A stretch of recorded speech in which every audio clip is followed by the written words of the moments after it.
आज Doubtnut app download करें। Doubtnut पर अपने सभी गणित, रसायन विज्ञान, भौतिक विज्ञान और जीव विज्ञान के डाउट्स का करो सफाया। बस प्रश्न की फोटो खींचो, एक ही प्रश्न को क्रॉप करो और तुरंत वीडियो सोल्यूशन पाओ। अभी डाउनलोड करें। नमस्कार दोस्तों, यहाँ पर प्रश्न दिया गया है। निम्नलिखित एंजाइम तकनीकें पुनर्योगज डीएनए तकनीक की विधि में प्रयुक्त होती हैं। A B C D E F 4 कथन दिए गए हैं। इन कथनों को हमें सही क्रम में चुनना है। पहला ए है विलगित जीनोम को ई कोराई से काटा जाता है। बी है डीएनए लाइगेज। सी है डीएनए से प्रोटीन तथा आरएनए को हटाने के लिए प्रोटीएज तथा राइबोन्यूक्लिएज। डी है पुनर्योगज होस्ट का उत्पादन। ई है आनुवंशिक पदार्थ डीएनए के विघटन के लिए लाइसोजाइम। और एफ है डीएनए खंडों के पृथक्करण और विघटन के लिए जेल इलेक्ट्रोफोरेसिस। इन सभी कथनों को हमें सही क्रम में लगाना है। 4 ऑप्शन दिए गए हैं। इन चारों ऑप्शन से हमें बताना है कि कौन से ऑप्शन सही हैं। तो सबसे पहले हम यहाँ पे जानेंगे कि ये डीएनए पुनर्योगजन तकनीक क्या होती है। ये डीएनए पुनर्योगजन तकनीक ऐसी तकनीक है जिसके द्वारा हम आर्टिफिशियल डीएनए का उत्पादन किया जाता है। इसमें क्या किया जाता है? इस प्रक्रिया में 2 डिफरेंट स्पीसीज के डीएनए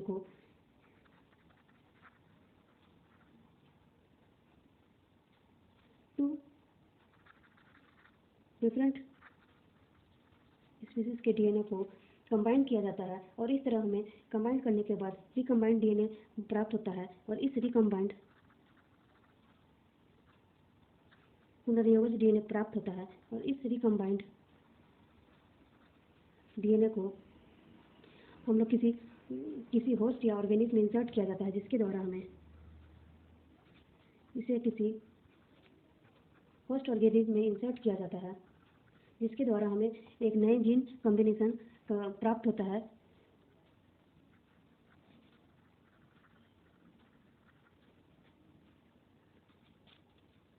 जीन कॉम्बिनेशन प्राप्त होता है, जिसका उपयोग साइंस, मेडिसिन और एग्रीकल्चर तथा उद्योगों में किया जाता है। तो इस तकनीक के लिए हमारे बहुत सारे स्टेप्स होते हैं, प्रोसेस होते हैं, जिसका हम यहाँ पर चर्चा करेंगे। तो पुनर्योजन डीएनए के लिए सबसे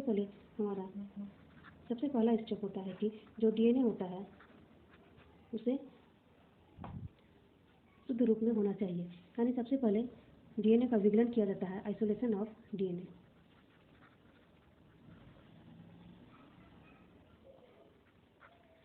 का किया जाता है। इसके लिए जरूरी है कि डीएनए के प्रयोजन के लिए डीएनए जो है वो शुद्ध रूप में हो। इसके लिए डीएनए को बृहत अणुओं जैसे कि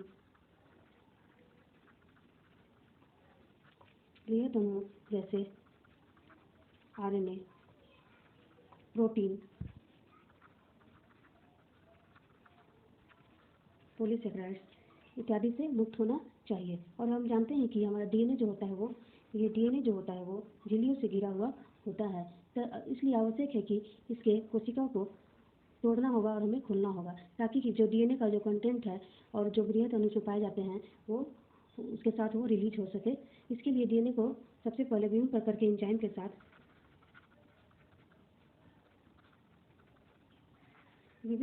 साथ संसाधित किया जाता है, जिसमें कि प्रमुख हैं लाइसोजाइम, सेलुलोज और काइटिन। इस लाइसोजाइम का उपयोग बैक्टीरिया के केस में किया जाता है, सेलुलोज का उपयोग पादप कोश के केस में किया जाता है और काइटिनेज का उपयोग कवक के केस में किया जाता है। और उसके बाद जो डीएनए के प्रोटीन और आरएनए होते हैं, डीएनए के जो प्रोटीन होते हैं उनको अलग करने के लिए प्रोटीएज एंजाइम का उपयोग किया जाता है तथा आरएनए का उपयोग करने के लिए राइबोन्यूक्लिएज एंजाइम का उपयोग किया जाता है। और जब हमें ये डीएनए विघटित हो जाते हैं, यानी डीएनए का जब शुद्ध हम रूप प्राप्त हो जाता है, तो इसके बाद प्रोसेस होता है डीएनए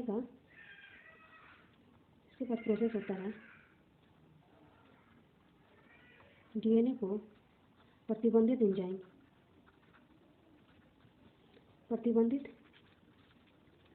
एंजाइम यानी कि ई कोराई से काटा जाता है।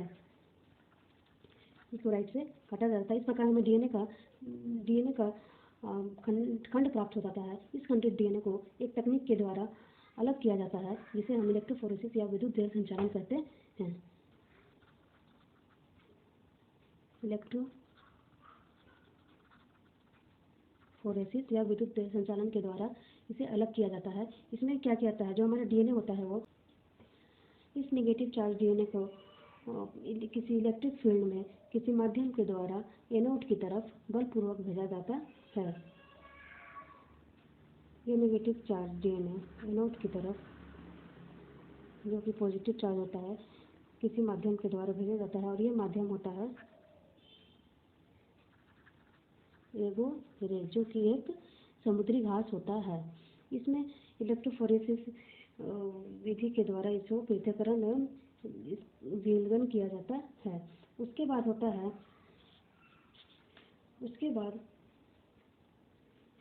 प्रोसेस होता है, ये खंडित डीएनए को लाइगेज के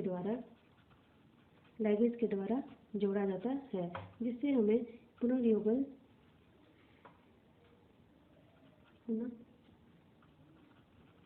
डीएनए की प्राप्ति होती है, रिकम्बिनेंट डीएनए की प्राप्ति होती है। अब इस रिकम्बिनेंट डीएनए को प्राप्ति होती है।